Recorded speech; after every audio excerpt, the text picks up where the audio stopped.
Hey guys, tonight we are going to forget the grand battles and the scheming kings of the Middle Ages. Instead, we're going to sink into one of the most rhythmic, comforting, and frankly monotonous routines in history. The daily life of a head baker in a medieval monastery. Imagine the smell of fresh bread, the deep warmth of a stone oven, the satisfying weight of dough in your hands. It's a simple, essential existence, governed by bells and seasons. Now, let's be honest, you probably wouldn't survive the first night without your memory foam pillow and a functioning thermostat. But the fantasy is what we're here for. It's a world away from push notifications and deadlines. So, before you get comfortable, take a moment to like the video and subscribe, but only if you genuinely enjoy what I do here. It's a quiet corner of the internet, and your support keeps the lanterns lit. For a bit of fun, post your location and what time it is where you are. It's always fascinating to see where everyone is drifting off from. Now, dim the lights, maybe turn on a fan for that soft background hum, and let's ease into tonight's journey together. Your world is black. Not the gentle, filtered dark of a modern bedroom, but a profound, ink-deep blackness that swallows all detail. The only sound for the last few hours has been the soft rustle of straw and the occasional very human snore from one of the other 50 souls sharing this vast, cold space. This is the dorter, the communal dormitory of the Abbey of St. Giles, and your bed is a simple straw-stuffed pallet on a low wooden frame. There is no concept of a private room here. Privacy is a luxury as distant and fantastical as a flying machine. You sleep as everyone does in your clothes. A coarse, heavy wool tunic that serves as both daywear and nightgown. It's practical, saving time and ensuring a base level of modesty, but it's also perpetually scratchy. Then it comes. A single, resonant clang shatters the silence. It's not an alarm clock you can snooze. It's the signum, the great bell in the Abbey's central tower, and its tone is the voice of God's own schedule. This is the call to matins, the first of the 8 canonical hours that will slice your day into a rigid sequence of prayer and work. The sound doesn't just wake you. It feels like it physically pulls you upwards, a command woven into the very fabric of your life. For a moment, you lie still, letting the deep, vibrating note fade into the stone walls. The air you breathe out forms a ghostly plume in the frigid darkness. Through a high, arched slit of a window, unglazed and open to the elements, a sliver of moon offers no warmth, only a faint, silvery edge to the profound black. You are Brother Thomas, and you have been the Abbey's head baker for 7 years. This sound, this cold, this moment. It is the unchangeable start to every single day. As the bell's echo dies, a new soundscape emerges. Groans. The heavy sigh of a man twice your age in the pallet to your left. The collective, synchronized rustle of dozens of bodies shifting on crackling straw mattresses. No one speaks. The great silence, which began after last night's Compline prayers, is still in effect. To speak a word before the first service is a breach of discipline, a tear in the sacred quiet that belongs to God. Your feet swing over the side of the bed and find the floor. The shock of the cold stone is immediate and absolute. It's a jolt that travels straight up your spine, a physical reminder of the penance and discipline that underpins your existence. You fumble for your shoes, simple leather turn shoes, worn smooth with use. There's a quiet shuffling all around you as your brothers do the same. This is the one part of the day that feels almost clumsy, a hall of shadows trying to find their footing in the dark. A faint, moving light appears at the far end of the dorter. It's the circuitor, one of the senior monks whose duty it is to walk the monastery at night, ensuring all is well. He carries a small, hooded lantern, and its flickering glow casts long dancing shadows that make the familiar room seem strange and alive. His job right now is to be a silent shepherd, making sure all his sheep are stirring from their pens.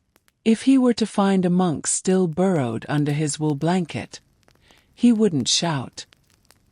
He would simply place the lantern on the floor beside the sleeper's head, a quiet, deeply embarrassing public notice that you had failed in your first duty of the day.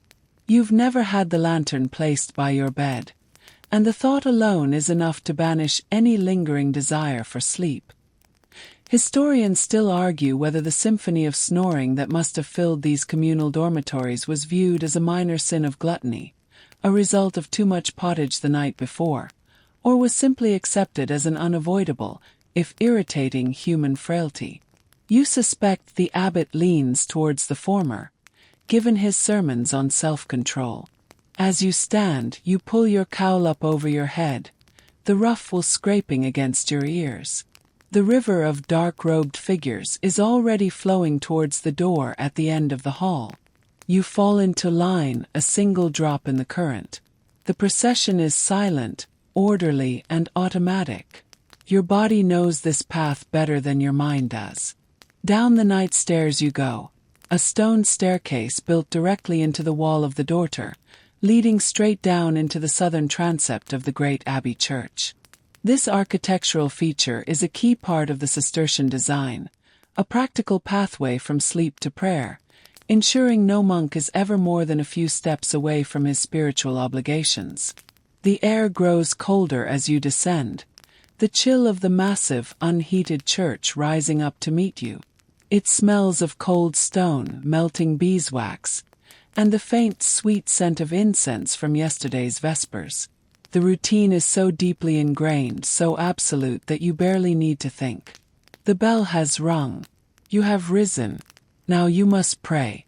Your work in the bakehouse will have to wait.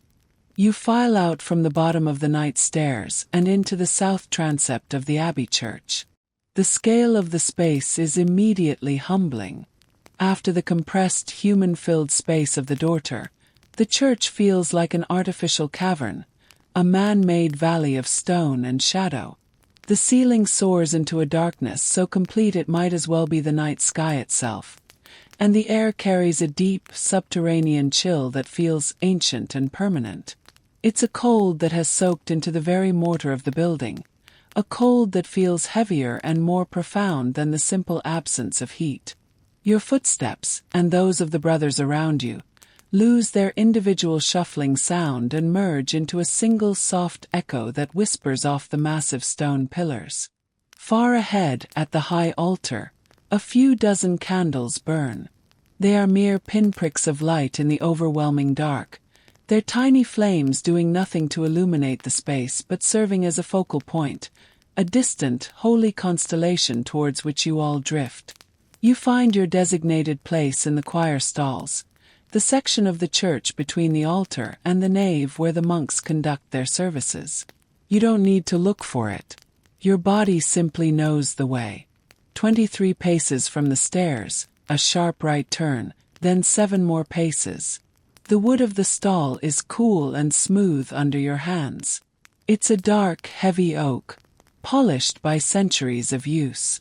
These are not comfortable pews designed for a passive congregation. They are workspaces for prayer. The seat itself is small and hard, but it hides a secret. On its underside is a small carved ledge called a misericorde, which translates loosely to an act of mercy. This is a beautiful, fringed tidbit of monastic life, a small act of sanctioned cheating. When the seat is flipped up for the long periods of standing required during the service, you can rest your backside against this little shelf, taking some of the weight off your legs while still maintaining the appearance of standing dutifully. It's a small, clever comfort, a silent acknowledgement from the builders of the past that the spirit might be willing, but the flesh is, and always has been, weak. It's the medieval equivalent of finding a perfectly placed power outlet in an airport. The abbot takes his place, and without a word of introduction, the cantor, a brother with a surprisingly powerful voice for his reedy frame, begins the first psalm. His voice, alone at first, sets the tone.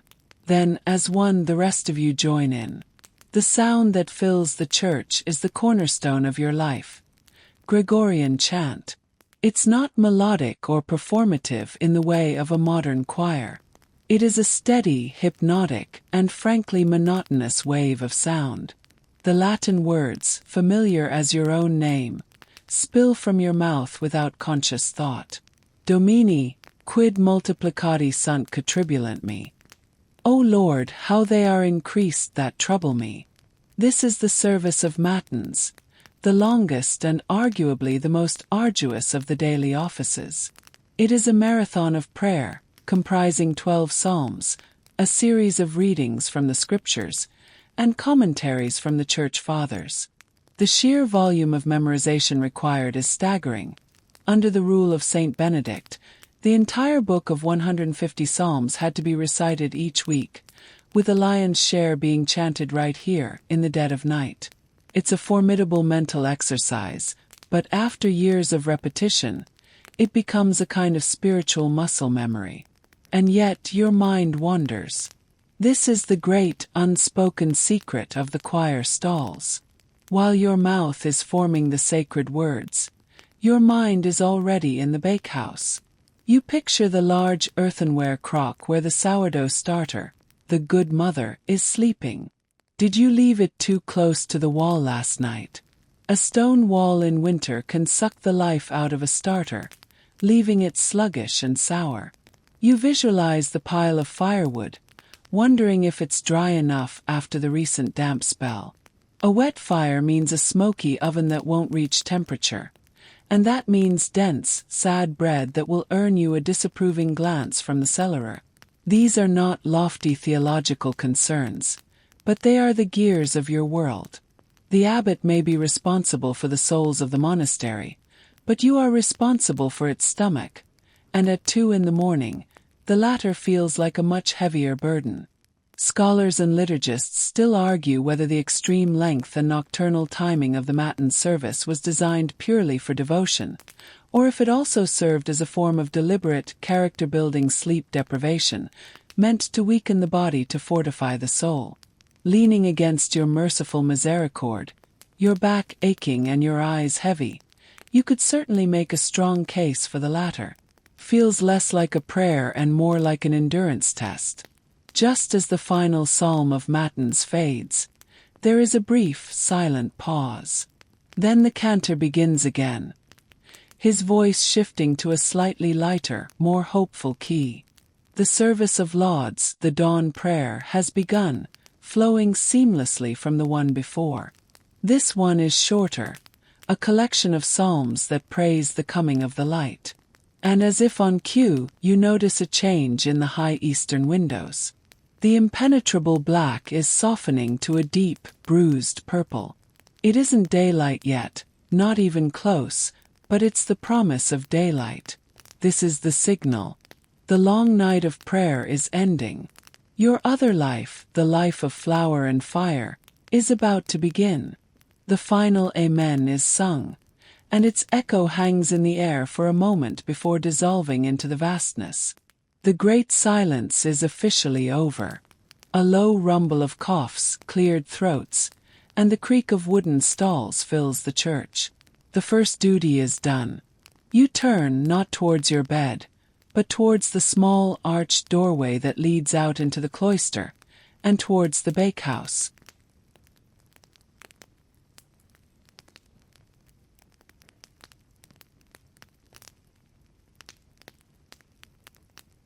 As the final Amen dissipates, the rigid formation of the choir dissolves. The great silence is broken, and a low murmur fills the church as brothers exchange quiet greetings or confirm their duties for the day. You give a slight nod to Brother Michael, the infirmerer, whose path will take him to the herb garden to check on his medicinal plants, now sleeping under a thin blanket of frost. Most of the monks will head back to the cloister for a period of private reading or study before the next service, but your day takes a different turn. You are a laborer, and your workshop awaits. You step out from the cold, echoing expanse of the church into the covered walkway of the great cloister. This square arcade is the very heart of the monastery, the main artery connecting all the vital organs of the abbey. On your right is the church you just left. Ahead, the door to the chapter house, where the day's business will be discussed after the morning's prime service. To the left, the long vaulted passage to the refectory, and above it, the dormitory where you awoke what feels like a lifetime ago. The cloister is more than just a hallway. It's a multi-purpose space, a place for contemplation, for scribes to work in the better light, and for walking meditation, sheltered from the wind and rain. The air here feels a little less raw, the stone walls offering a sliver of protection from the biting pre-dawn air. In the center of the square is the cloister garth, an open patch of garden, its pruned rose bushes and dormant herbs looking like skeletal sculptures in the deepening twilight. Your path, however, leads you away from this central hub. You cross the cloister diagonally, your leather shoes making soft, rhythmic slaps on the worn flagstones. You pass through an archway on the far side, leaving the core of the abbey behind and entering one of the outer courts. The logic of monastic design is eminently practical. Workshops that involve fire, the forge, the brewhouse, and your domain, the bakehouse, are purposefully set apart from the main buildings. A single stray ember from your oven could consume the entire abbey, including the precious library, a loss more devastating than any physical destruction. So you are granted a kind of respected exile, close enough to serve, but far enough away not to burn the whole place down. It's the medieval equivalent of having your office in a separate building across the parking lot. A bit of a walk, but it comes with fewer surprise visits from management. As you walk, the low hum of the monastery fades behind you. Here the quiet is different. It's not the sacred, imposed silence of the church, but a simple, natural stillness. You can hear the distant lowing of a cow from the abbey's grange and the rustle of some small creature in the thatch of a nearby roof.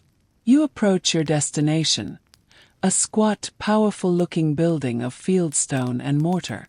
It's not elegant like the church. It's a place of work, with a steeply pitched tile roof to shed snow and a stout stone chimney rising against the bruised purple of the nascent dawn. The bakehouse has a stoic, dependable presence. It is your realm. You reach the door, a thick, formidable slab of oak, bound with heavy iron straps. From a leather cord tucked into your belt, you produce the key. This is no delicate piece of metal. It's a huge, hefty iron key, nearly the length of your forearm, its bit intricately cut. It feels heavy and cold in your hand, a tangible symbol of your status and responsibility. Only you and the cellarer have a key to this door. You thrust it into the large, ornate lock. Takes a good bit of shoulder strength to turn it. The mechanism protests with a series of loud, metallic groans and a final, definitive clack as the heavy bolt slides back. The sound is brutally loud in the morning quiet, the official pronouncement that the bakery is now open for business. You half expect the screeching sound to be followed by a voiceover announcing the name of a new fantasy television series. You put your shoulder to the door and push it inward. It swings open with the slow groan of a waking giant, and you step across the threshold. The air that greets you is thick and still. It doesn't smell of warm bread yet. That glorious scent is a reward you have to earn. Right now it smells of its component parts. The dry, dusty perfume of old flour that coats every surface, the sharp, acrid scent of years of wood smoke soaked into the rafters, and underneath it all, a faint but distinct sour tang, the breath of the sleeping yeast you'll soon be tending. It's nearly as dark inside as it was out. You navigate by memory, your hands finding familiar surfaces. Your first task is to bring light. Beside the door is a small stone niche where you keep your tools for this purpose. A piece of flint, a C-shaped loop of steel, and a tinderbox containing scraps of charred linen. Historians still argue whether a designated fire-fetcher, who carefully brought living embers from the central kitchen hearth, was a common monastic practice, Or if each vital workshop like the bakehouse was expected to be self-sufficient in its fire-making abilities. Your abbey prefers self-sufficiency. You strike the steel against the sharp edge of the flint, sending a pathetic little shower of sparks into the tinderbox. Nothing. You do it again, adjusting your angle. Another fizzle. It's a humbling, fiddly process. Finally, a spark catches on the blackened edge of a piece of linen and begins to glow, a tiny pulsing red eye in the darkness. You gently blow on it, coaxing it from a glow to a tiny hesitant flame, which you use to light the wick of a tallow candle. The first flickering, greasy light pushes back the gloom, revealing your kingdom in brief, dancing glimpses. There, the hulking domed mass of the great oven, its mouth a dark, gaping maw. There, the long, flour-dusted workbench known as the board. Against the far wall, leaning like sleeping giants, are the sacks of flour. And hanging from wooden pegs are the tools of your trade, the long-limbed wooden peels, the scrapers, the scoring knives. For the next several hours, this small, solitary world is entirely yours. Prayers are done. The community is elsewhere. Here there is only you, the sleeping oven, and the work ahead. Your candle flame steadies, a single brave point of warmth in the vast, shivering dark of the bakehouse. Your first move is not towards the cold, dead oven or the waiting sacks of flour. Your first move is one of reverence, a visit to the most important and most temperamental resident of this stone room. In a corner, away from any drafts and nestled on a low wooden stool, sits a large, heavy earthenware crock. It's swaddled in an old, threadbare wool blanket, a makeshift duvet against the deep chill that you were fretting about during the pre-dawn prayers. You place your candle on a nearby ledge, its light throwing your shadow, huge and distorted, against the wall. You gently pull back the wool wrapping, your movements slow and deliberate. Underneath is the crock, covered with a circle of damp, clean linen. This is the moment of truth. With a careful hand, you lift the cloth. The smell rises to meet you instantly. It's a powerful, complex aroma, and one that would likely make a stranger recoil. It's sharp, tangy, and distinctly sour, with an almost vinegary bite. But underneath that, there's a deeper, fruity note, something like overripe apples. It's the smell of life, of fermentation, of controlled decay. It is the breath of the good mother. This is your levain chef, your chief leaven, the living heart of every loaf you will ever bake. You lean closer, holding the candle over the crock's opening. The surface of the mixture within is a landscape of tiny bubbles, a grayish, gloopy paste that looks less like a food ingredient and more like a primordial soup. You see a few larger bubbles rise slowly and pop, a sign of vigorous activity. A wave of relief washes over you, so profound it's almost physical. Your worries were unfounded. The cold did not send the mother into a dead sleep. She is awake and she is hungry. She survived the night. In a life of routine and repetition, this small daily miracle is one of your greatest satisfactions. It's a strange thing to feel such affection for what is essentially a pot of fermenting goo. But this starter is your partner in this craft.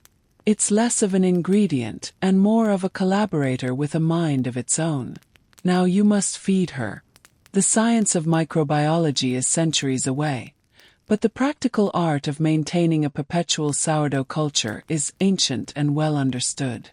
You will never use the entire contents of this crock.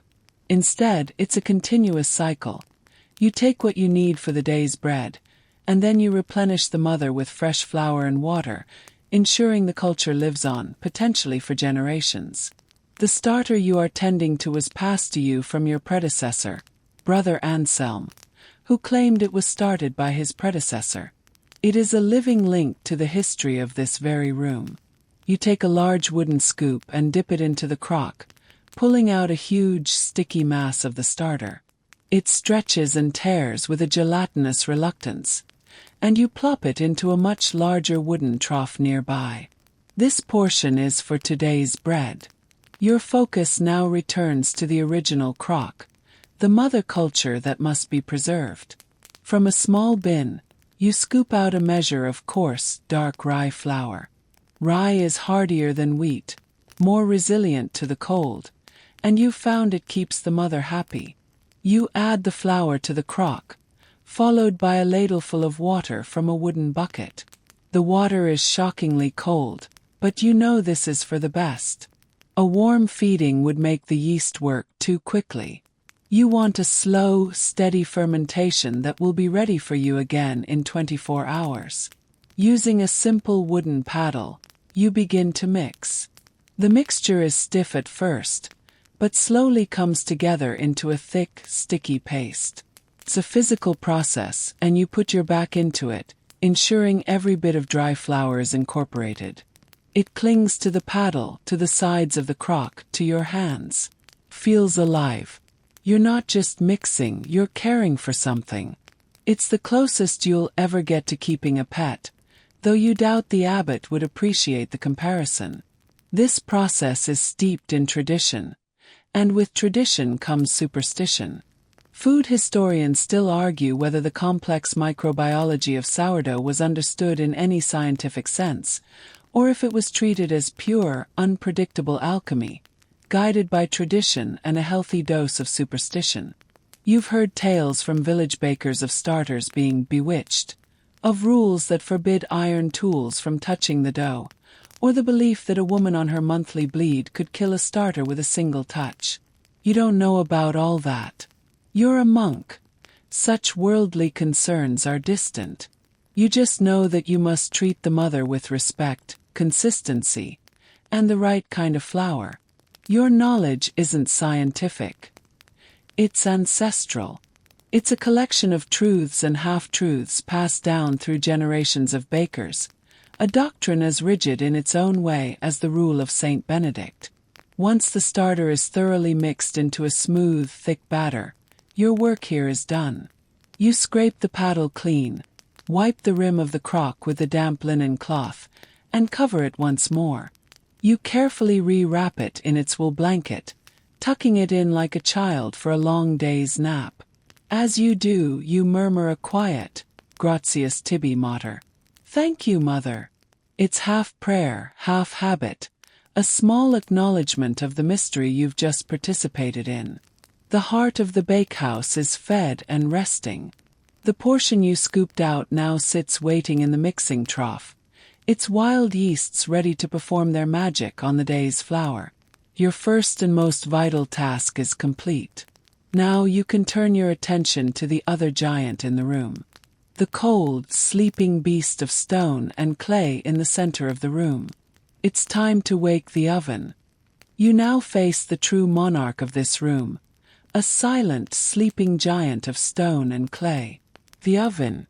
It's not a tidy metal box with a neat little door and a window. It is a hulking, igloo-shaped structure that dominates the center of the bakehouse, a solid, brooding presence. Its body is built from massive fieldstones, chinked with a clay and sand mortar, and its domed interior is lined with carefully fitted firebricks. Its mouth is a low, wide arch, currently a black void that seems to absorb the candlelight. This oven is a beast, and your job is to wake it, to fill its belly with fire until it glows with a heat so profound it will cook 300 pounds of dough long after the flames are gone.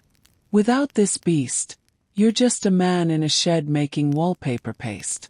With it, you are the creator of the monastery's single most important resource. Its daily bread. Before you can give it fire, you must perform the morning ablutions. You take a long-handled tool from its hook on the wall.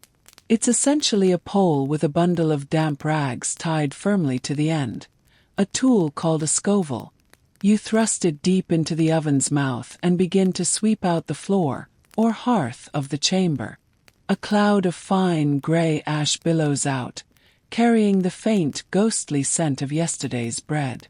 You work methodically, scraping the hearth clean of old embers, carbonized flour, and any other debris. It's a dirty, unglamorous job, and the fine ash seems to get everywhere, settling on your tunic and in your hair. It's the baker's equivalent of glitter. You'll be finding it for days. Once the hearth is clean, you turn to the fuel. In the driest corner of the bakehouse is a formidable stack of firewood, reaching nearly to the rafters. This isn't a random pile. It's carefully sorted. There are bundles of dry twigs and branches, known as faggots, which will serve as kindling. Then there are the split logs of oak and ash, hardwoods that have been seasoned for more than a year.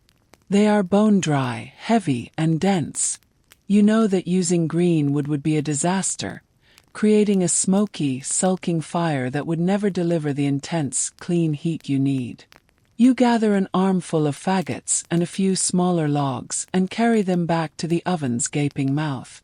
Now the ritual begins. You are working with a retained heat oven, a brilliant and ancient piece of technology. The principle is simple. You don't bake with the fire, you bake with the memory of the fire. You will build a roaring inferno directly on the hearth where the bread will later sit. This blaze will burn for hours, pouring its energy into the dense stone and brick of the oven's dome and floor. The structure acts like a giant thermal battery. Once it is fully saturated with heat, you will rake out every last ember and spark, and the bread will be placed inside the empty, ferociously hot chamber to bake in the powerful radiant heat that the stones will release for hours. You start by building a small, careful pyre in the center of the oven floor, beginning with a loose pile of your driest tinder and arranging the faggots over it like a small hut. Using a lit splinter from your candle, you reach deep into the oven and set the tinder alight. For a moment nothing happens. Then a small, hesitant flame appears, licking at a dry twig. You blow on it gently, encouraging it. The flame grows, catching on the rest of the kindling, and a plume of pale gray smoke curls out of the oven's mouth and drifts upwards towards the flue in the ceiling. The fire crackles, a happy, hungry sound. You add a few of the smaller logs, placing them carefully to allow for airflow. The crackling deepens, joined by a low roar as the blaze takes hold. The light inside the oven's dome shifts from a flicker to a steady, brilliant orange glow. The darkness in the bakehouse retreats to the far corners. Your single candle is now utterly redundant, a pale, insignificant speck in the powerful radiance cast by the oven. The deep, penetrating cold that has been your constant companion since you left your bed finally begins to recede. A wave of warmth, real and alive, washes over you. You continue to feed the beast, adding larger logs now, building the fire until it's a churning, roaring vortex of flame that fills the entire chamber. This isn't a gentle, companionable campfire. It's a contained cataclysm. The heating process is slow and patient. It will take at least 2 hours for the oven to absorb enough heat. You have to learn your oven's language. You know by the way the flames lick the dome that the fire is burning clean. Historians and archaeologists still argue about the thermal efficiency of different oven-building materials, debating the superior heat retention properties of Roman-style fired brick versus the economy of using local fieldstone and clay composites. You don't know the theories, but you know the reality of this oven. You know it's one cool spot on the back left side, and you know it heats faster on a dry summer morning than on a damp day like today. Soon you will need to test the temperature, and you won't use a thermometer. You'll rely on an ancient and surprisingly effective technique. A quirky but common method was the prayer test. You would throw a small handful of flour onto the hot hearth after the fire was raked out. If it ignited and blackened instantly, the oven was too hot. If it just sat there, pale and uncooked, it was too cool. But if it turned a perfect nutty brown in the time it took you to say one Pater Noster and one Ave Maria, the temperature was perfect for baking. It was the ultimate fusion of faith, experience, and practical science. For now, your job is simply to feed the fire. The beast is waking, its roar filling the bakehouse, its light chasing away the last of the night. The room is growing warmer, more alive. The stage is being set, the main actor is warming up, and soon the real performance can begin. The oven is now a self-sufficient, roaring creature. Its belly is full of burning oak, and its ceaseless roar has become the new silence of the bakehouse. This heating process is a slow one, a gradual saturation of stone with thermal energy, and you cannot rush it. But you cannot be idle either. In the well-ordered world of the monastery, wasted time is a sin, and the 2 hours it takes for the oven to reach its peak temperature is a gift, a window of opportunity to prepare your other ingredients. The roaring fire is now your colleague, providing the warmth and light you need for the next stage of your craft. You turn away from the mesmerizing dancing flames and head to another corner of your domain, where several large burlap sacks are neatly stacked. They lean against the wall like stout, slumbering figures, each one tied at the top and marked with a simple charcoal symbol to denote its contents. You don't have the luxury of walking into a storeroom and finding neatly packaged bags of pre-milled flour. Such a thing is an unimaginable convenience. Flour that sits for too long can become infested with weevils, or worse, the oils in the wheat germ can go rancid, imparting a bitter, unpleasant taste to the bread. For bread worthy of the abbot's table, and indeed for bread worthy of your brothers, the flour must be as fresh as possible. This means you must make it yourself every single day. You untie one sack marked with a simple cross for wheat, and another with the letter R for rye. The nutty, earthy smell of the raw grain kernels, the very promise of bread, fills the air. You scoop a generous amount of wheat into a large wooden bowl and carry it over to your other primary piece of equipment, the quern-stone. It stands in the center of the room, a testament to ancient, effective technology. It's a simple machine composed of 2 thick, heavy discs of granite, about 2 feet in diameter. The bottom stone, the meta, is stationary and slightly convex.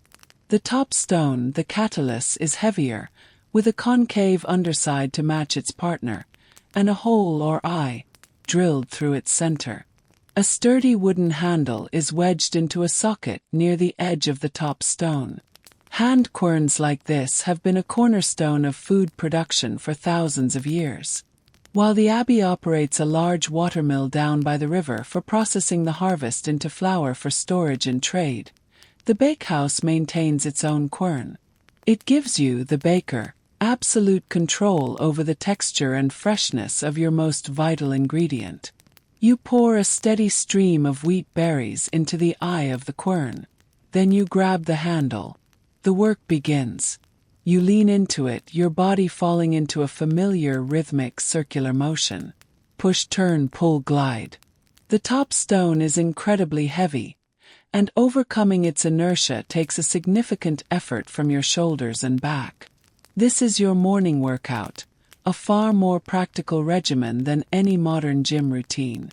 A low, gritty, grinding sound fills the room, a rhythmic counterpoint to the oven's steady roar.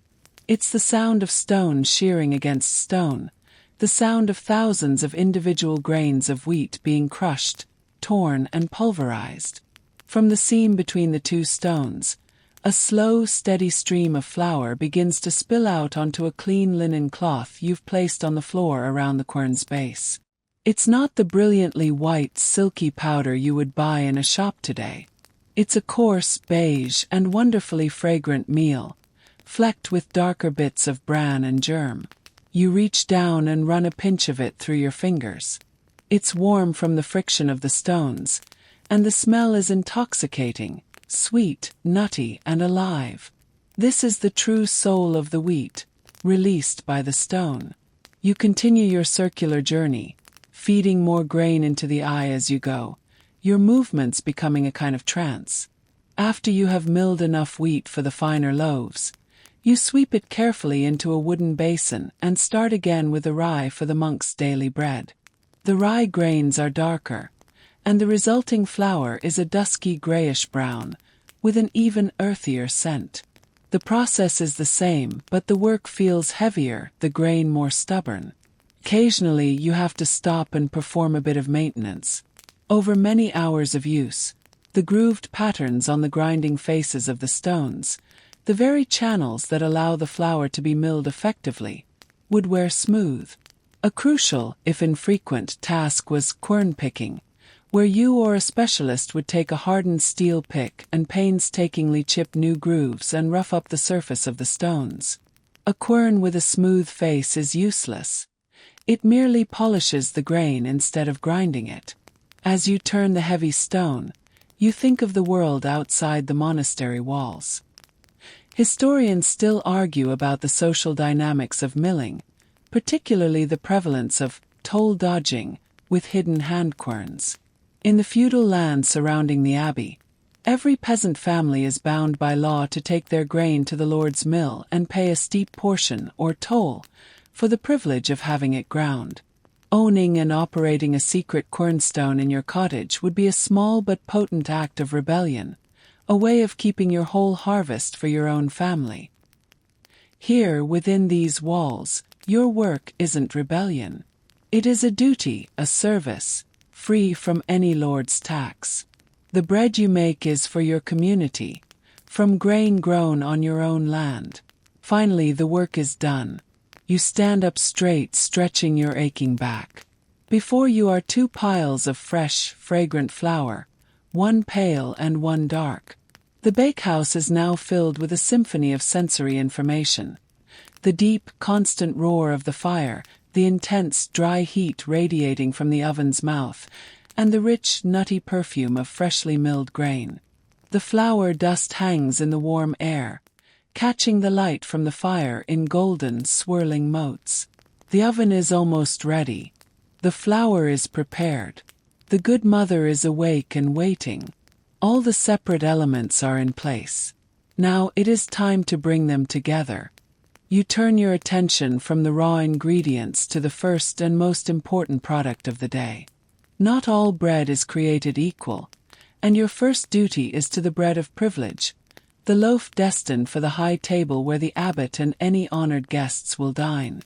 This is the manchet loaf, the pinnacle of the baker's art, and its quality is a direct reflection on the status and refinement of the entire abbey.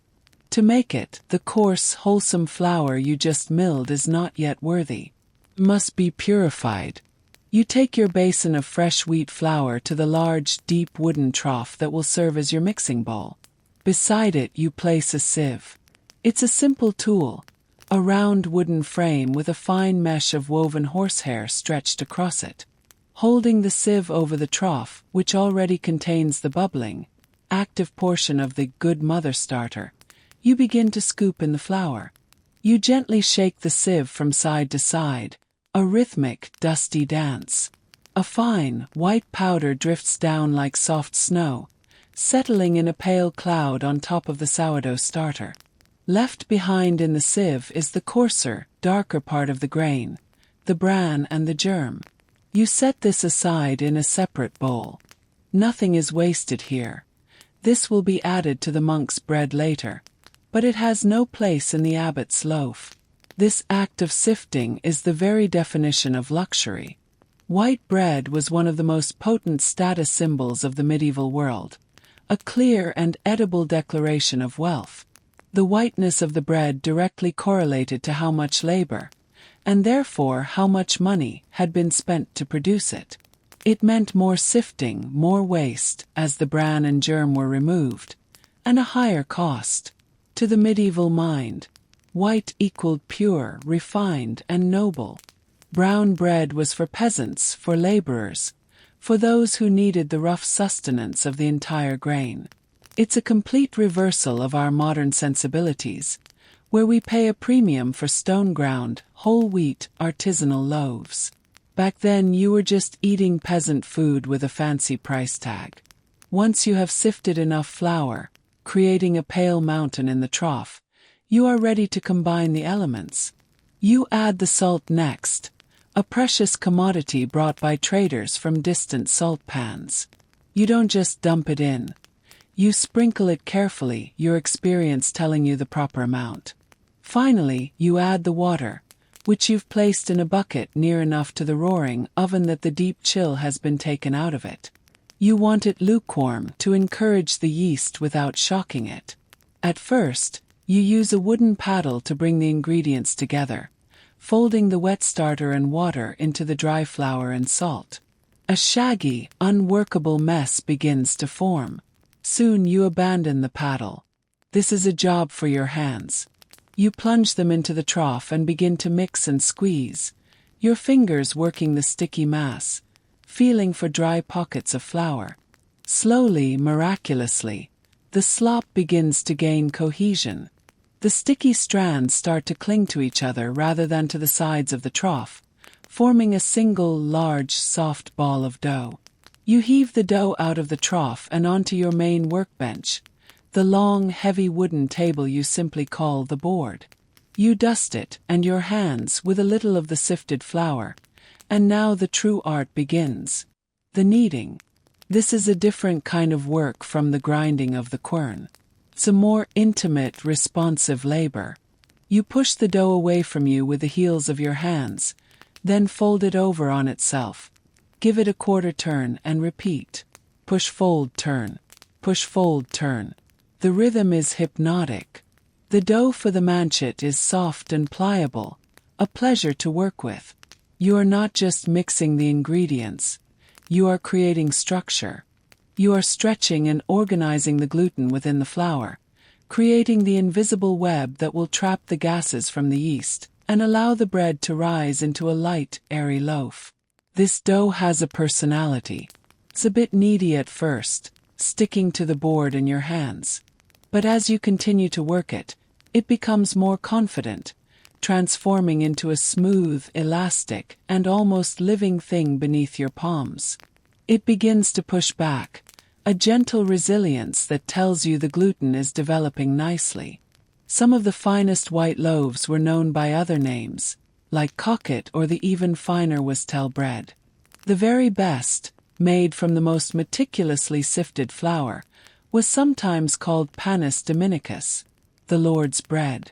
The name cleverly blurred the line between the bread made for the lord of the manor or abbot, and the holy bread used for the Eucharist itself, subtly elevating the man who ate it daily. Culinary historians and archaeologists still argue about the precise technical specifications of historical baking, debating hydration levels and kneading times, because for centuries, recipes were not written down with the sterile precision of a modern cookbook. You don't have a timer, a kitchen scale, or a set of measuring cups. Your recipe is in your hands, your eyes, and your muscle memory. You measure flour by the scoop, water by the ladle, and salt by the pinch. You know the dough has been kneaded enough not because a bell rings, but because of how it feels. It has transformed from a lumpy, lifeless mass into a smooth, silky, almost breathing sphere. It is ready. With a final, gentle shaping, you form the dough into a perfect, pale ball. You place it carefully into a clean wooden bowl dusted with flour, cover it with a dry linen cloth, and set it on a low stool in a warm, draft-free spot a safe distance from the oven. There, it will begin its first proof, a quiet, unseen miracle of fermentation. The most delicate and prestigious part of your morning's work is complete. The abbot's bread is on its way. Now you can turn your attention to the far larger, and far less delicate task of baking for the rest of the brotherhood.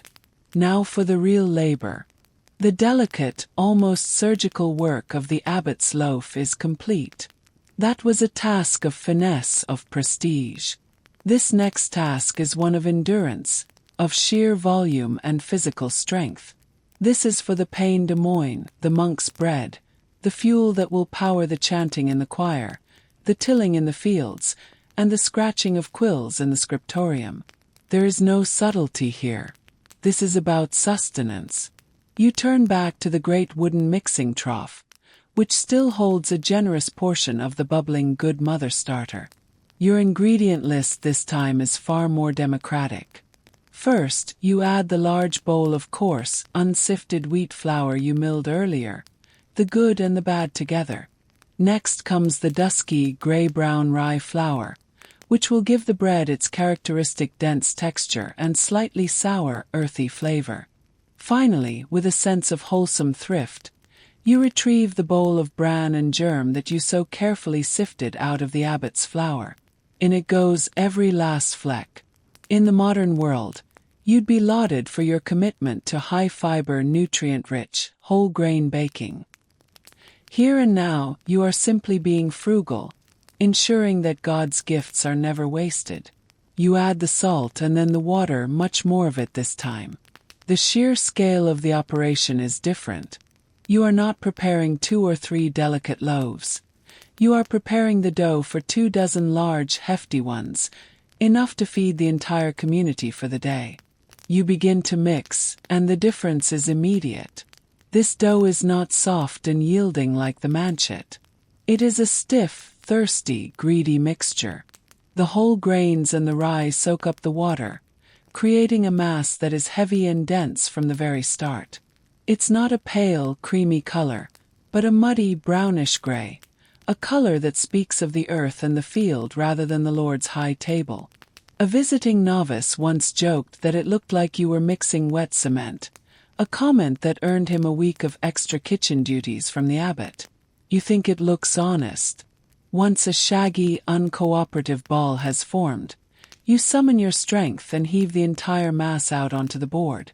It lands with a deep, solid thump that echoes the sound of a falling log. The mound of dough is enormous, 3 or 4 times the size of the manchet dough, a formidable challenge for any baker. Now the kneading begins, and it is a battle.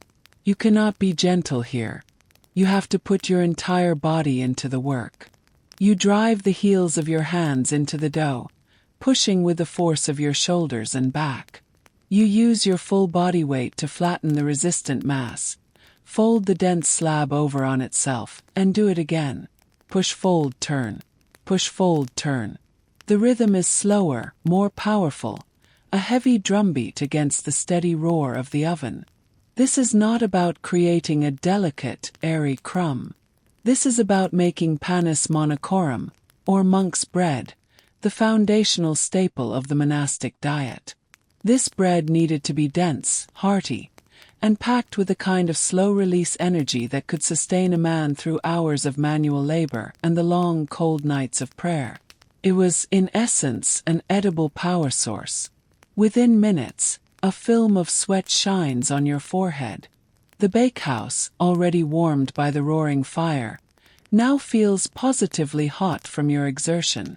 The muscles in your back and arms begin to burn with a familiar ache. This is the part of your day that most resembles the labor of the field hands, a raw, physical struggle against a stubborn material. You are not merely a baker.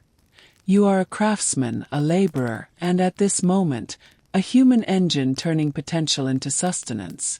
The social hierarchy of the abbey is written in these 2 doughs. The abbot gets the refined, heavenly white loaf. You and your brothers get the earthy, humble brown. And below your loaf is another, even coarser category. A quirky but important distinction was often made for panis cursorius, or common household bread. This was an even rougher loaf, often baked for lay servants or given as alms to the poor and wandering pilgrims. To stretch the valuable wheat, it might even contain flour from barley, oats, or in lean times, even dried peas or beans. Your bread is humble, but it is still a sign of your place within a stable, productive community. After a long, grueling session of kneading, you feel a change in the dough. It is still heavy and dense, but it has finally submitted, becoming a single, unified mass. It will never be silky and smooth like the manchet, but it has developed a rustic, firm elasticity. It is ready. With a scraper, you divide the enormous mound into dozens of roughly equal portions. For a moment, the board looks like a collection of strange, gray stones. You work quickly, shaping each portion into a rough round, and place them into simple wicker baskets or bannetons that you've dusted with rye flour to prevent sticking. You cover them all with linen cloths and find space for them on long wooden shelves near the back of the bakehouse. They will need a longer, slower proof than the abbot's delicate loaf. Historians still argue whether the legendary tooth-breaking toughness of some medieval breads was an accepted, everyday reality or merely a caricature created by later writers. You take a quiet pride in the fact that your monk's bread, while certainly dense and requiring a strong jaw, is never inedible. Its crust is thick and chewy. Its crumb is tight and moist.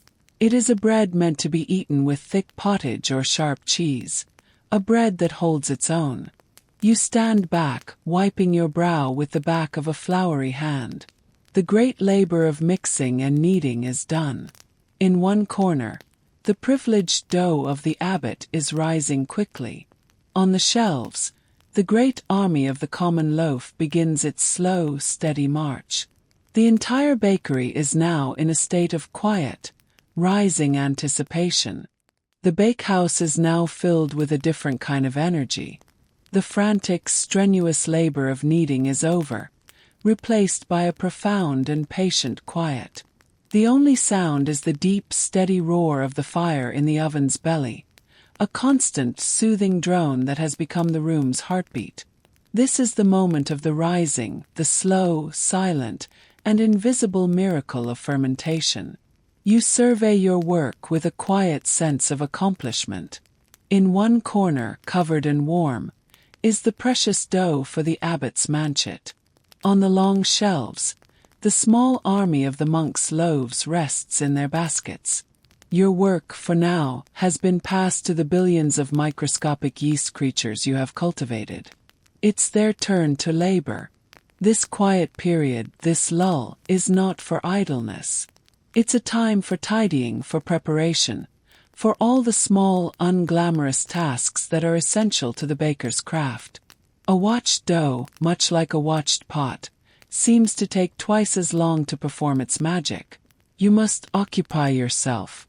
Your first target is the great mixing trough and the board, both of which are caked with the sticky, gray remnants of the monk's dough. Leaving this to dry would be a cardinal sin of baking, creating a crusty, sour residue that would taint tomorrow's batch. You take up your bench scraper, a simple rectangle of metal with a wooden handle, and begin the methodical work of cleaning your surfaces. The scraping sound is sharp and satisfying as the sticky film is lifted away, rolling up into little gray worms of dough. You sweep all these scraps into a bucket. They'll be fed to the abbey's pigs. Nothing is ever truly wasted. Once the surfaces are scraped, you use a bucket of water and a rough cloth to wash everything down, scrubbing until the wood of the trough and the board are clean and damp. It's a timeless chore, doing the dishes. You suspect that even Adam had to help Eve scrub out the bowl after she made the first, famously problematic fruit salad. As you clean, the flour dust that has filled the air during your milling and mixing begins to settle, coating every surface in a fine, pale layer. It's a quiet hazard of your profession, a quirky tidbit of occupational health that has been known for centuries as baker's asthma. The constant inhalation of this fine dust could, over many years, cause serious problems for the lungs. You've seen older bakers in the village who cough and wheeze constantly. This quiet, damp work of cleaning is a welcome respite, a moment when the air in the bakehouse is momentarily clear and breathable. With your main workspace clean, you turn your attention to the next stage of the process.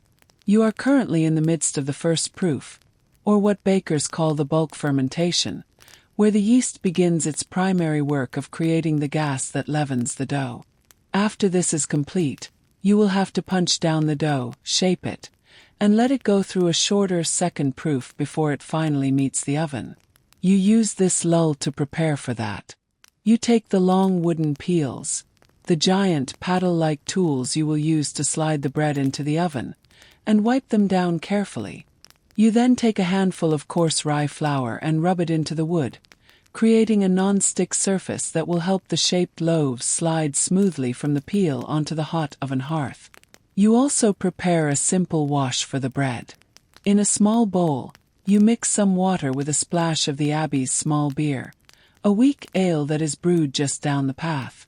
Brushing this onto the loaves just before baking will give the crust a lovely sheen and a slightly deeper flavor. It's a small touch, but it's one of the little details that separates a baker from a mere producer of bread. With the main chores done, you allow yourself a rare moment of stillness. You pull a low, three-legged stool closer to the oven's mouth and sit, watching the hypnotic dance of the inferno within.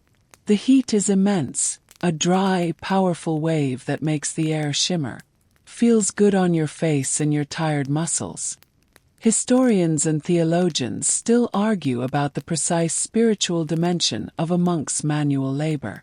Was it simply a practical, worldly necessity to keep the community fed and solvent, or was it understood to be a form of active, physical prayer? Labor est orare, to work is to pray. You don't think of it in such grand terms.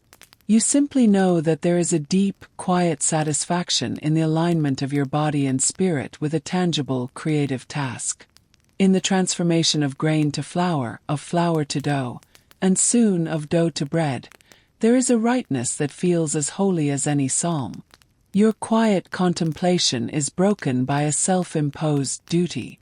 You walk over to the abbot's dough, gently lift the cloth, and poke the rising mass with a floured finger.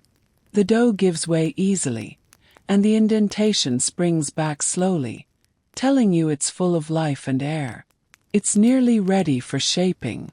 The monk's loaves are rising too, but more slowly, their heavy, dense nature requiring more time and patience.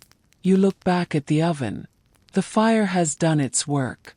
The interior of the dome is no longer black or red, but has burned clean to a brilliant, incandescent white.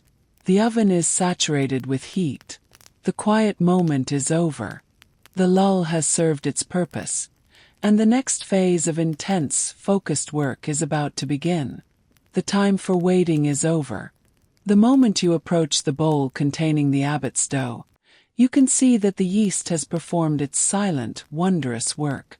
The dough has swelled to more than double its original size, pressing up against its linen covering like a soft, living pillow. The air around it is thick with the sweet, boozy scent of fermentation. It is time to impose order on this glorious, airy chaos. You pull back the cloth and, with a floured fist, you gently but firmly press down into the very center of the pillowy mound. The effect is immediate and deeply satisfying. With a soft, sighing whoosh, like a punctured cushion, the dough deflates, collapsing in on itself. To an outsider, this would look like an act of wanton destruction, undoing the last hour of patient work. But you know this punch down is a crucial step. It expels the large, irregular pockets of carbon dioxide, redistributes the yeast cells, and equalizes the temperature of the dough, all of which ensures a finer, more even crumb in the final loaf. It's less of a punch and more of a gentle persuasion, reminding the dough of its ultimate purpose. You turn the now subdued dough out onto your lightly floured board. It is transformed. All its earlier stickiness is gone, replaced by a texture that is impossibly smooth, soft, and responsive under your hands. Using your bench scraper, you divide the single mass into 3 perfectly equal portions. Now comes the part of your craft that is pure artistry. You begin to shape the manchet loaves. You gently flatten each piece into a rough circle, then begin to fold the edges into the middle, as if you were wrapping a precious gift. With each fold, you create a little more tension. Finally, you flip the dough over and, cupping your hands around it, you gently drag it across the board. This final movement tightens the outer surface, creating a taut, smooth skin around a soft interior. This surface tension is vital. It will hold the loaf together as it explodes with life one last time in the heat of the oven. You place the 3 perfectly shaped boules, or rounds, onto a floured linen cloth to rest for their short second proof. Next, you turn to the small mountain range of the monk's dough, resting in their wicker baskets. The process here is the same, but the scale and the texture are worlds apart. You tip the first loaf out. It's heavier, denser, and has risen with less enthusiasm than the abbot's loaf. You knock it back with your fist. The sigh of escaping gas is less pronounced, more of a weary grunt, and then you shape it. There is less finesse required here. You are not trying to create a light, airy marvel. You are creating a sturdy, dependable brick of sustenance. Your movements are efficient and strong, shaping each portion into a rustic, robust round before placing it back into its floured basket to rest. One by one, you work your way through all 24 loaves, a rhythmic and repetitive task that you could do in your sleep. After a brief final rest, the loaves are ready for their last adornment before the trial by fire. This is the moment you literally make your mark. For centuries, bakers have been marking their bread, a practice born of both pride and necessity. In towns with large communal ovens, a unique mark was the only way to identify your loaves from your neighbors. It also served as a stamp of quality, a personal guarantee from the baker to the customer. You take out your personal mark, a small, carved wooden stamp given to you by Brother Clement, the woodcarver. It's a simple design, a Latin cross, with the base extending into a stylized for Thomas. Your signature. You press it firmly into the top of each of the 3 manchet loaves. For the monk's bread, the marking is more functional. You take up a sharp, thin-bladed knife, what a modern baker might call a lame. With a swift, confident motion, you cut 2 deep slashes into the top of each loaf, forming a simple cross. This scoring is not just for decoration. It is a controlled weakness, a designated escape route for the steam and gas that will rapidly expand inside the loaf in the oven's intense heat. Without these slashes, the loaf would burst open unpredictably, creating a torn, ugly crust. You are telling the bread exactly where to expand. It's the baker's equivalent of drawing a dotted line and saying, "Tear here." This practice was so important that it was even codified into law outside the monastery walls. The Assize of Bread and Ale, a series of English laws dating back to the 13th century, strictly regulated the price and weight of bread. Bakers were legally required to put their mark on their loaves. If an inspector, an ale conner, found a loaf to be underweight or of poor quality, the baker's mark identified the culprit immediately. Punishments could be severe, ranging from a hefty fine to the public humiliation of being dragged through the streets with the offending loaf tied around your neck. Your mark, pressed into the abbot's bread, is a symbol of both pride in your craft and an honest day's work. Historians and historical reenactors still debate the purpose of some of the more elaborate scoring patterns seen in medieval art. Were they a complex regional code, a form of artistic expression, or did they serve some forgotten structural purpose in the baking process? Your needs are simple. The abbot's bread is marked for prestige. The monk's bread is slashed for utility. Now it is done. The loaves, shaped, marked, and trembling with their final burst of yeasty life, sit ready. The oven, a silent, shimmering cavern of white-hot intensity, awaits them. The most dramatic moment of your day has arrived. The moment has come. The great oven is no longer roaring. The fire has consumed the last of the oak logs and has now settled into a vast, shimmering bed of incandescent embers. The interior of the dome glows with a pure, white-hot intensity that is brighter than any candle, a miniature sun captured within your stone walls. The loaves, puffed and trembling with their final proof, are ready. It is time to commit them to the flames, or rather to the memory of the flames. Your first move is one of controlled violence. You take up a massive, long-handled iron rake and shield your face with your forearm as you approach the oven's mouth. The wave of heat that billows out is staggering, a physical force that dries the air in your lungs and makes your eyes water. It's like standing at the gates of a volcano. You brace yourself and begin the arduous task of emptying the oven. You thrust the rake deep into the chamber and pull, dragging a river of glowing orange and red coals out onto the stone floor in front of the oven, into a sunken pit designed for this purpose. Sparks fly in a brilliant, dangerous cascade, and the heat intensifies with every rakeful of embers you remove. This is the fundamental, non-negotiable principle of a retained heat oven. You must clear the baking chamber completely. The bread is not cooked by the fickle, uneven heat of a live fire, but by the pure, penetrating, radiant heat that the oven's thick masonry walls and hearth have absorbed over the last several hours. It's a far more stable and even heat, a gentle but powerful force that will bake the bread perfectly from all sides. This process, however, is anything but gentle. It's a hot, sweaty, and hazardous job that makes you appreciate the simple, almost magical act of a modern baker just turning a dial to preheat. Once the last of the glowing coals has been raked out, the oven hearth is still littered with a fine layer of hot ash. You cannot place your beautiful, pale dough directly onto that. So you grab your trusty scovel, the long pole with a bundle of damp rags on the end. You dunk it into a bucket of water and then, working quickly, you thrust it into the oven and swab the hearth clean. The moment the wet rag touches the ferociously hot stone, it erupts with a loud, angry hiss, and a huge billow of steam rushes out of the oven's mouth. You repeat this twice more until the hearth is clean. This action not only cleans the floor but also injects a cloud of steam into the chamber, a vital element for creating a crisp, golden brown crust on your loaves. The oven is now ready. It is an empty, silent, clean, and terrifyingly hot space. The clock is now ticking. From this moment on, the oven is losing its stored heat with every passing second. You must work with speed and precision. You turn to the abbot's loaves first, which are resting on their flowered linen cloth.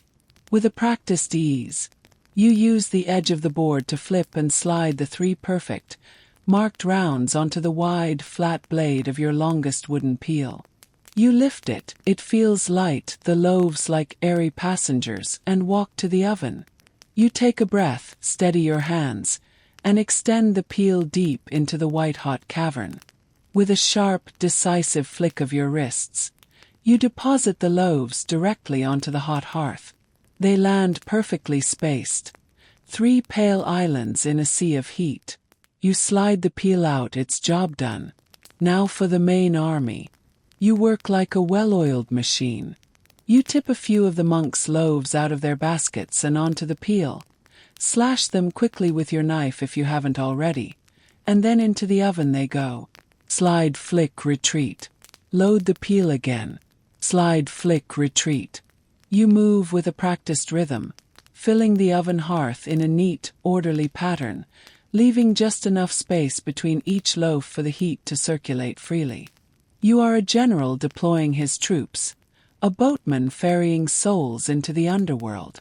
One popular theory for the origin of the term baker's dozen, meaning 13, is that medieval bakers, terrified of the severe punishments meted out by the assize of bread for shortchanging customers, would simply throw in an extra loaf for every 12 they sold. It was a form of insurance against the pillory. You aren't selling your bread, but you always bake an extra loaf or 2 for the abbey's almoner to distribute to the poor. When the last loaf is in place, you move to seal the tomb.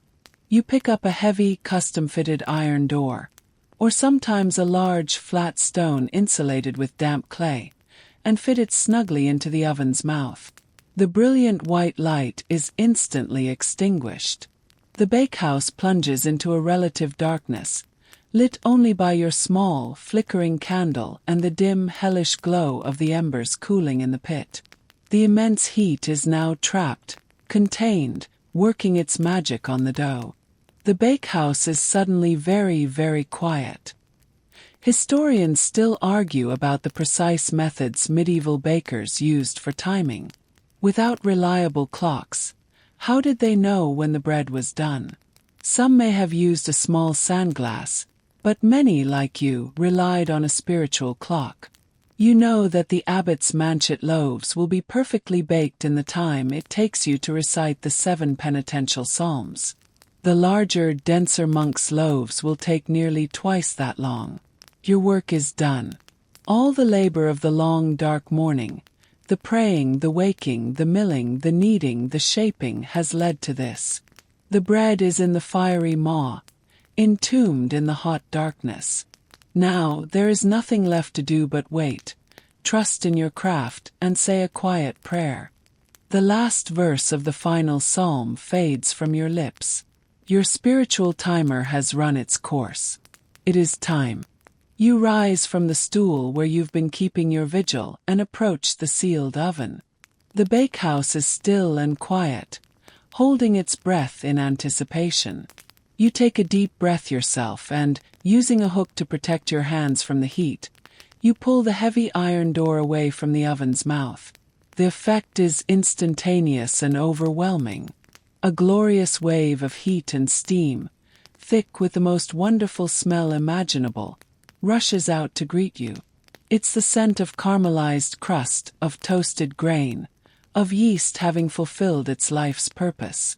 It's a smell that is both profoundly complex and beautifully simple, the smell of pure comfort, of home, of sustenance. It's the smell of success.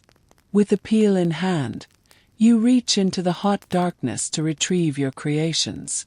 First come the abbot's loaves. You slide the peel beneath them and draw them out into the light. They are magnificent. They have risen high and proud. Their crusts a perfect, burnished gold, and your signature mark, the cross and T, stands out in sharp, beautiful relief. They are flawless. You slide them carefully onto a large wooden cooling rack. As the cooler air of the bakehouse hits their superheated crusts, they begin to contract, and you hear a faint, sharp crackling sound. It's a sound bakers call the singing of the bread. It's as if the loaves themselves are whispering a song of their own violent, beautiful birth. Next, you retrieve the monk's bread. Batch by batch, you pull the 24 rustic loaves from the oven. They are not as golden as the manchet. They are a deep, hearty, reddish-brown, the color of autumn leaves. The slashes you cut have opened up into impressive cracks, or ears, revealing the texture within. They look strong, honest, and dependable. You line them up on the racks beside their aristocratic cousins, and soon the entire bakehouse is filled with the gentle, crackling chorus of cooling bread. A quiet applause for a job well done. Your work in the bakehouse is nearly finished, but the day's rhythm continues, guided by the bells. Soon, the bell for sext, the midday prayer, rings out across the abbey grounds, calling the community from their various labors. After a short service, it will be time for the main meal of the day. You load the dark loaves into large, deep wicker baskets. The abbot's bread is given its own, smaller basket, a place of honor. A young novice, his eyes wide with reverence for both you and the bread, is given the task of carrying the manchet loaves, while you heft the much heavier load of the monk's bread. You walk from the solitary world of the bakehouse back into the heart of the monastery. As you cross the cloister towards the refectory, the magnificent scent of your fresh bread travels ahead of you, a fragrant announcement that the morning's work is complete and the reward is at hand. Brothers turn their heads as you pass, a quiet nod of thanks, a faint smile. In this moment you are a hero. You enter the refectory, a long, high-ceilinged hall with massive wooden beams and tall, arched windows. The setup is simple: long, backless benches and sturdy trestle tables. You place your baskets of bread on a serving table, and the loaves are quickly distributed down the lines of waiting monks. As is the custom in your Benedictine order, the meal is eaten in complete silence. At the far end of the hall, A monk known as the lector stands at a raised pulpit.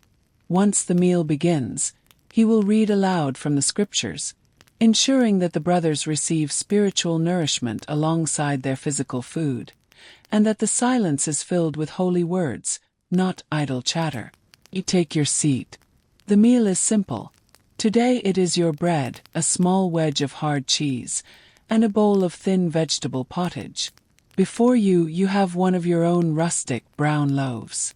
At the high table at the front of the room, you watch as one of your perfect golden manchet loaves is placed before the abbot. After a short grace, the meal begins. You pick up your loaf. Still warm. You break it open with your hands. The crust is thick and puts up a good fight, but yields with a satisfying crackle. The crumb inside is dense, moist, and releases a puff of steam. You take the first bite. The flavor is rich and complex. The nutty sweetness of the wheat, the earthy tang of the rye, and the distinct pleasant sourness from the good mother starter that underpins it all. This is it. The culmination of a day that began in the freezing dark. For a healthy working monk like yourself, this is the first real meal of the day. Only the very young, the very old, or the infirm were permitted a small breakfast, or mixtum, often just a piece of bread and some watered-down wine. This enforced fast makes the taste of this bread, this simple, life-giving food, almost transcendentally good. It's funny how the modern world is discovering intermittent fasting as a health trend, when for you, it is simply the structure of a disciplined and holy life. Historians still argue about the true nature of the medieval monastic diet, debating whether it was as meager as often portrayed. While your daily fare is simple, on feast days the kitchen can produce surprisingly elaborate meals. But bread is always the constant, the foundation upon which every meal is built. You eat your loaf slowly, a deep sense of satisfaction warming you from the inside out. You have fulfilled your duty. You have taken the abbey's grain and, through your skill and labor, transformed it into the staff of life. You have fed your brothers. The meal is over. A final prayer of thanks is offered. The lector closes his book, and the scraping of benches on the stone floor signals the return to the world of work. The silence of the refectory gives way to the low hum of activity as the brotherhood disperses. Some monks head to the scriptorium to continue their painstaking work of copying manuscripts, others to the fields for the afternoon's labor, and still others to the infirmary or the library. Your path, as always, leads back to your own kingdom, back to the bakehouse. As you step back inside, the atmosphere has changed completely. The intense, oppressive heat is gone, replaced by a deep, pleasant, lingering warmth that radiates gently from the cooling stones of the oven. The air is thick with the rich, comforting scent of baked bread, a ghost of the morning's frantic activity. The bakehouse is quiet now, save for the faint, continued crackling of the last few loaves on the cooling racks.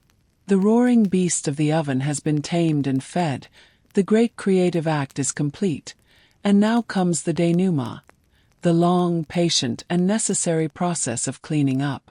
The glamour, if there ever was any, is over. Now begins the scrubbing. Hygiene was a surprisingly serious matter in a well-run monastery.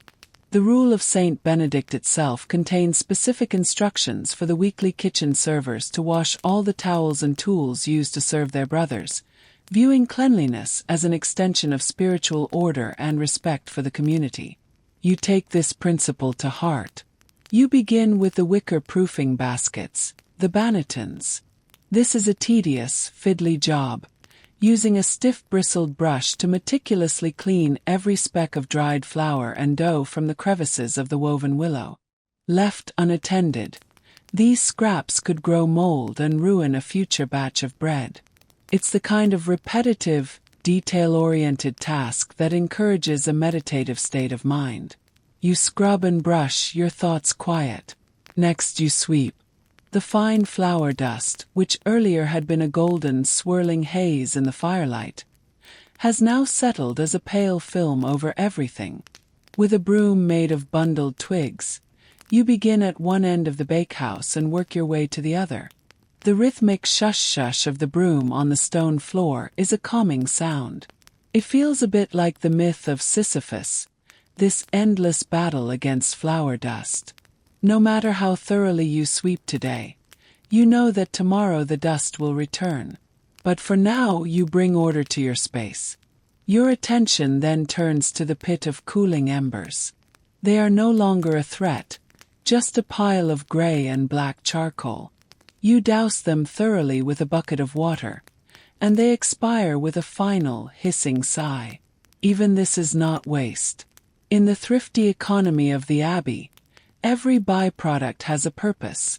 The wood ash or potash will be collected and taken to the soap-making shed, where it will be boiled with animal fat to create the coarse, soft soap used for laundry and washing. The larger pieces of cooled charcoal are also valuable. You carefully sort through the sludge, picking out the best, most intact pieces and placing them in a separate bucket. Brother Philip, one of the scribes, uses this charcoal for sketching the initial designs for the illuminated manuscripts he creates. From the heat that baked the bread that feeds the scribe, comes the charcoal that begins his art. The circle is complete. Your final major task of the afternoon is to prepare for the fire of tomorrow. The cycle is perpetual. You step out into the cool afternoon air and walk to the large woodpile behind the bakehouse. You select several thick, seasoned oak logs and place one on a large, scarred chopping block. You take up a heavy splitting maul, a tool that is part axe, part sledgehammer. This is not work that requires finesse, but focus and strength.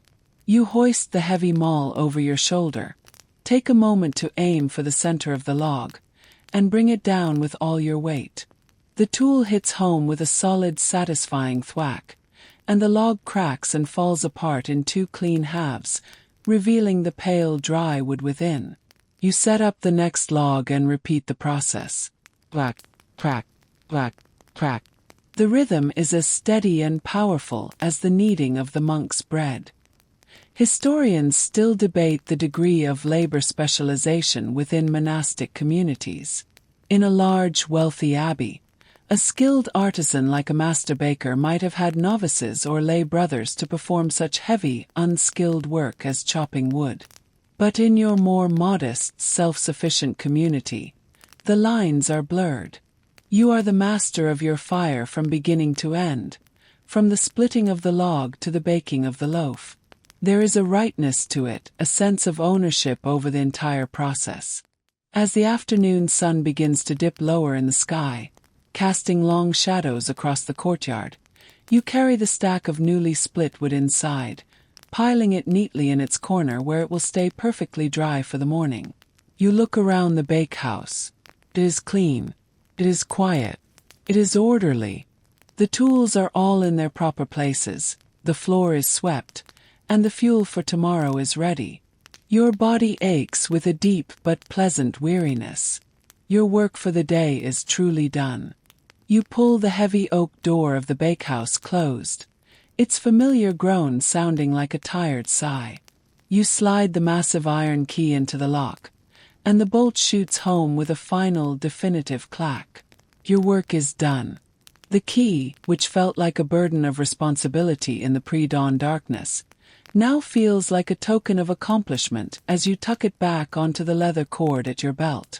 You turn your back on your quiet, warm, and fragrant kingdom and begin the walk back to the heart of the abbey. The world has transformed. The harsh, cold twilight of the morning has been replaced by the soft, golden glow of late afternoon. The sun is low in the sky, and its gentle, slanted rays bathe the abbey's stone walls in honeyed light. A profound sense of peace seems to have settled over the grounds. Other monks are emerging from their own places of labor. The brother who tends the bees, his tunic smelling faintly of smoke and wax. The gardeners with honest dirt under their fingernails. The scribes blinking as their eyes adjust to the broad daylight after hours spent squinting at manuscripts. a silent, weary army, converging once more on the church. Just as you reach the cloister garth, the bell for vespers begins to toll. Its voice is different now. It lacks the sharp, insistent urgency of the matins bell that tore you from your sleep. This call is slower, more resonant, a gentle and melodic invitation to come and give thanks for the day that is now drawing to a close. It is a summons to rest, not a command to action. You enter the great church, and it too is a different place. In the morning, it was a cavern of blackness and cold. Now, the great western window, which was just a dark wall of stone hours ago, is a blaze of glory. The setting sun streams through the stained glass, splashing vibrant pools of ruby, sapphire, and gold across the pale stone floors and pillars. The air is warmer, the atmosphere less intimidating, more welcoming. You find your familiar place in the choir stalls and sink onto the hard wooden seat. The wood, which felt so punishing to your sleepy body this morning, now feels like a welcome support for your tired frame. Every muscle in your back and arms aches with the deep, satisfying throb of a day's hard labor. Vespers, the sunset prayer, is one of the most ancient and significant of the canonical hours. It is a service of thanksgiving, structured around several psalms, a hymn, and, most importantly, the chanting of the Magnificat, the great canticle of the Virgin Mary from the Gospel of Luke. The cantor begins, and your voice, a little hoarse now, joins the familiar plainsong. In the morning, your mind was a whirlwind of anxieties about your starter and the firewood. Now your mind is blissfully, wonderfully empty. The physical exhaustion of your work has burned away the fuel for worry. You are too tired to fret. You simply stand, lean against your merciful misericord, and let the familiar Latin flow through you. After the service, there is a brief interlude before the final prayer of the day. Some brothers go to the library. Some find a quiet spot in the cloister to read. In the walls of the cloister walk are small, arched alcoves known as carrels. These were the designated study spaces for the monks, each one just large enough for a small desk and a stool. It's easy to romanticize these as cozy little nooks for scholarly pursuit, but in reality, they would have been drafty, poorly lit, and freezing cold for much of the year. You, a man of action rather than letters, have no need for a querelle tonight. You find a spot on a stone bench in the cloister, lean your head back against the cool wall, and simply watch as the last of the color drains from the sky, leaving a deep, velvety indigo in its place. Final, soft-toned bell rings. It is time for Compline, the night prayer. You and your brothers file back into the church for the last time. The space is dark once more, the vibrant colors of the sunset gone, the interior lit only by a few flickering candles at the altar. The day has truly come full circle. Compline is the shortest and simplest of the services, a quiet and intimate farewell to the day. Its purpose is to ask for God's protection through the dangers of the night, and to make a final examination of conscience. Theologians and historians still debate the psychological effects of the ritual of Compline, followed by the imposition of the Great Silence. For some, it may have been a source of deep anxiety, a time to dwell on sins in the enforced quiet. For others, it was a profound comfort, a spiritual blanket against the dark. For you tonight it is nothing but peace. Your conscience is clear. You have worked hard, you have fed your brothers, and you have done no harm.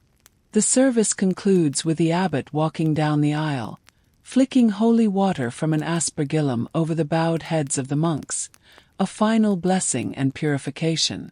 The last amen is whispered. The great silence descends once more.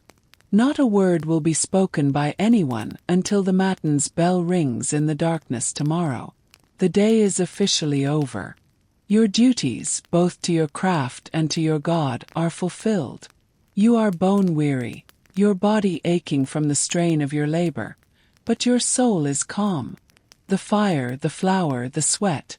It has all been bookended by the cool, quiet stone of the chapel and the eternal words of the Psalms. All that is left to do now is sleep. You file out of the church with your brothers, a silent river of shadows flowing back the way you came. The journey is a perfect mirror of the one that started your day, but the feeling could not be more different. You move through the pitch-black cloister and back towards the night stairs. In the morning, each step was heavy with the dread of a long day's labor. Now, each step is light with the promise of well-earned rest. In the morning, the cold stone was a shock to the system. Now, its coolness feels like a gentle balm on your tired body. You climb the stone stairs, your hand grazing the same cool, smooth wall as before. You enter the long, dark expanse of the daughter. This is the same room you fled from in the frigid darkness, but it no longer feels like a prison. Feels like a sanctuary. A soft chorus of rustling straw and quiet sighs fills the room as 50 weary men find their allotted spaces. You navigate to your own pallet, your body knowing the path by heart. You sit on the edge of the low wooden frame and perform the only real act of undressing you'll do all day. You pull off your simple leather shoes. The feeling of freeing your tired, aching feet is a small but profound pleasure. You, like all your brothers, will sleep in your tunic. This was standard monastic practice, dictated by both modesty and an unflinching practicality. The summons of the matins bell will come in just a few short hours, and there will be no time for fumbling with clothes in the dark. Your life is a wheel that is always turning, and you must always be ready for the next rotation. You lie down, and the straw-stuffed mattress rustles and crackles under your weight. It's not soft, not in the way a modern person would understand it.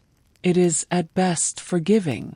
The initial scratchiness of the straw through the rough linen sack is a familiar sensation, one that your body has long since learned to ignore. You pull the heavy, coarse wool blanket up to your chin. It smells faintly of wood smoke and damp wool. Smells like security. These straw pallets were a constant battle against entropy. Over weeks of use, the straw would break down into a fine, unpleasant dust and could become a cozy haven for fleas, lice, and other unwelcome bedfellows. The biannual chore of emptying the old pallets and refilling them with fresh, clean straw from the abbey's fields was a day of great upheaval and even greater relief. Historians still argue about how this baseline level of discomfort was perceived. Was the scratchy mattress and the ever-present chill of the dormitory an intentional, soul-cleansing trial, a daily mortification of the flesh to bring one closer to God? Or was it simply life? Perhaps the very idea of constant physical comfort was a luxury so profound that no one, save for the king himself, would have even thought to expect it. You don't ponder such questions. You are simply tired. Your body is a vessel of pleasant aches and a deep, bone-deep weariness. You can still smell the faint, ghostly scent of baked bread and wood smoke on the sleeve of your tunic, a final, comforting reminder of the good work you have done. Your purpose for the day has been fulfilled. You have fed your brothers. You have fed your soul.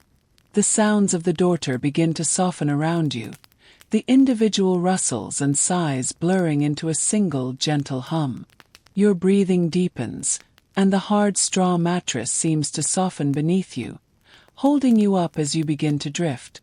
The day's long journey is finally ending, its sharp edges blurring now into a soft and distant memory. The image of the roaring fire, the feeling of heavy dough beneath your palms, the rich scent of the finished loaves. It all fades into a gentle, satisfying warmth that settles deep within your chest. The stone walls of the dormitory seem to dissolve into the quiet darkness, and the presence of your sleeping brothers becomes a single, peaceful, breathing stillness. There are no more bells to answer, no more tasks to complete. All is well. Everything is in its proper place, and you are in yours, held safely in the deep and waiting silence. The great wheel of the day has come to its resting point, and now it is time to let go. It is time for the deep and dreamless sleep of the truly tired. The work is done. You can rest now.